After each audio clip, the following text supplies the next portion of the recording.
France Info, midi 14h, Frédéric Carbone. Et dans une minute, le télétravail, tant souhaité, tant recommandé, peut-il être imposé aux entreprises où les salariés peuvent évidemment télétravailler? Faudrait-il pour cela modifier le code du travail? Un avocat spécialiste du droit du travail, Éric Rocheblave, est notre invité après le fil info. France Info. Faut-il passer de l'injonction permanente à la sanction pour que le télétravail devienne effectivement la règle? Et si oui, comment? Question qui se pose alors qu'entre en vigueur le nouveau protocole sanitaire dans les entreprises. Plus d'espace à la cantine, incitation même à déjeuner seul à son bureau, et Emmanuel Macron qui répète qu'il faut appliquer ce principe du jour maximum hebdomadaire sur le lieu de travail. Mais ces derniers mois, seuls quelques dizaines de rappels à l'ordre ont été formulés. Pour Gérald Lecor, inspecteur du travail, représentant CGT au ministère du Travail, il faudrait que cette obligation figure dans le Code du travail, et ce n'est pas le cas. Aujourd'hui, les inspecteurs du travail, ils ont un pouvoir extrêmement fort, mais dans un champ extrêmement réduit. En matière d'exposition à l'amiante, de chute de hauteur ou de risque électrique, l'inspecteur du travail qui fait un constat peut, en moins de 15 minutes, prendre une décision de suspension d'activité pour protéger les salariés le temps qu'une solution soit trouvée. Et donc, dans les jours qui viennent, si M. Macron et Mme Borne en avaient la vraie volonté politique, ils pourraient prendre une ordonnance qui préciserait que le non-respect du protocole donne le droit aux inspecteurs du travail, en cas de manque de télétravail, absence de masque, non-respect des gestes barrières ou absence de décontamination, de suspendre temporairement l'activité. Et en général, une fois que l'activité est suspendue, je peux vous dire que les employeurs, des petites comme des grandes entreprises, se plient effectivement aux demandes des services de l'inspection du travail. Voilà, Gérald Lecor, représentant CGT au ministère du Travail, invité de Laura Sénéchal ce matin sur France Info. Et bonjour Éric Rocheblave. Bonjour. Vous êtes avocat spécialisé dans ces questions de droit du travail. De fait, une sanction est impossible aujourd'hui. Le Code du travail ne permet pas de sanctionner les entreprises qui ne respectent pas cette demande à un jour par semaine en travail dans l'entreprise. Effectivement, le principe du télétravail systématique et obligatoire en entreprise face à la Covid-19 n'est posé par aucun texte légal. C'est-à-dire, c'est quoi? C'est uniquement des recommandations, des souhaits?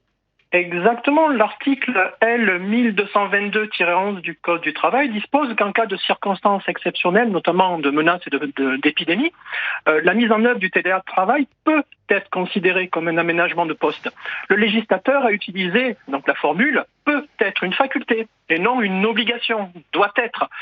Et par ailleurs, notre texte du Code du travail a prévu, donc c'est l'article L 4111-6 du Code du travail, de confier au pouvoir réglementaire par décret en Conseil d'État la déclinaison matérielle des principes et obligations pour la protection de la santé, et aucun décret en Conseil d'État à ce jour prévoyant que le télétravail serait obligatoire n'a été adopté. Et pourtant, on entend des fois les ministres concernés, Elisabeth Borne, la ministre du Travail, dire « Attention, on peut sanctionner des entreprises ». Mais dans quel cadre?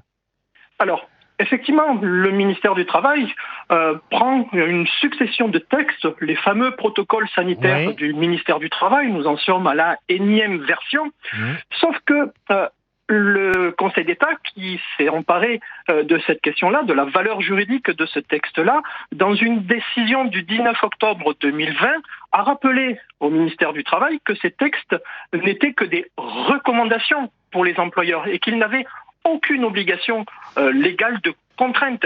Les employeurs sont tenus d'une obligation de sécurité de moyens pour protéger la santé physique et mentale des travailleurs. Ils doivent prendre des mesures. Parmi ces mesures, il y a celles qui sont recommandées seulement par le ministère du Travail dans ses protocoles. Parmi ces mesures, il y a le télétravail, mais si les employeurs mettent en place d'autres mesures tout aussi efficaces, voire plus efficaces que le télétravail, ils en ont parfaitement le droit et ils n'ont pas à être menacés d'une quelconque sanction. Autrement dit, c'est à l'employeur de dire, voilà, évidemment, la santé des salariés, des gens qui travaillent dans mon entreprise est essentielle, mais c'est à moi de déterminer ce qui est bon dans mon entreprise pour la santé des salariés. C'est ce que dit le Code du travail en leur faveur. Effectivement, les employeurs ont l'obligation de prendre des mesures. Certaines mesures leur sont recommandées, notamment le télétravail, mais ça reste seulement une recommandation. Si les employeurs font la démonstration qu'ils prennent des mesures tout aussi efficaces, voire plus efficaces que le télétravail, libre à eux.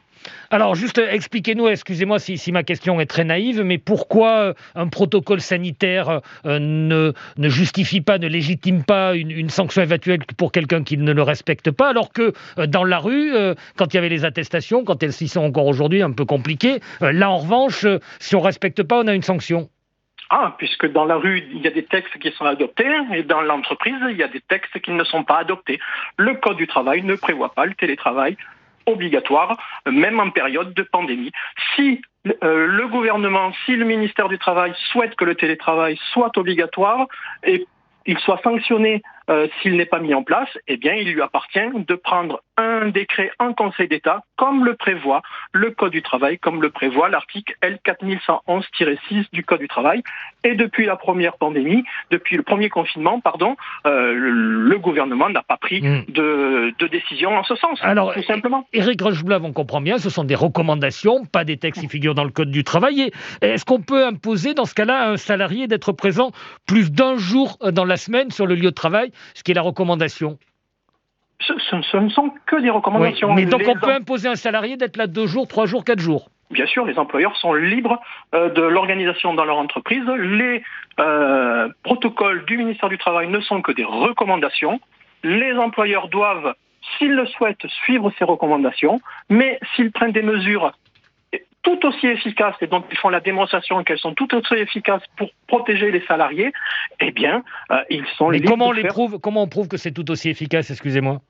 Alors, il faut prendre des mesures. Donc déjà, si vous n'avez pas de cluster dans l'entreprise, si effectivement déjà les employeurs ont pris des mesures, notamment aujourd'hui dans ce nouveau protocole, on met en place 8 mètres carrés, je crois, pour qu'un salarié puisse déjeuner à la cantine, ou même sur le poste de travail. Si les employeurs font la démonstration qu'eux-mêmes, ils ont déjà pris une mesure de 10 mètres carrés, ou je ne sais pas, qu'ils ont mis, allez, je vais faire sur le ton de la boutade, s'ils mettent à la disposition de leurs salariés un scaphandre, qui les protège du virus, eh bien, ils peuvent mettre en moins de 8 mètres carrés.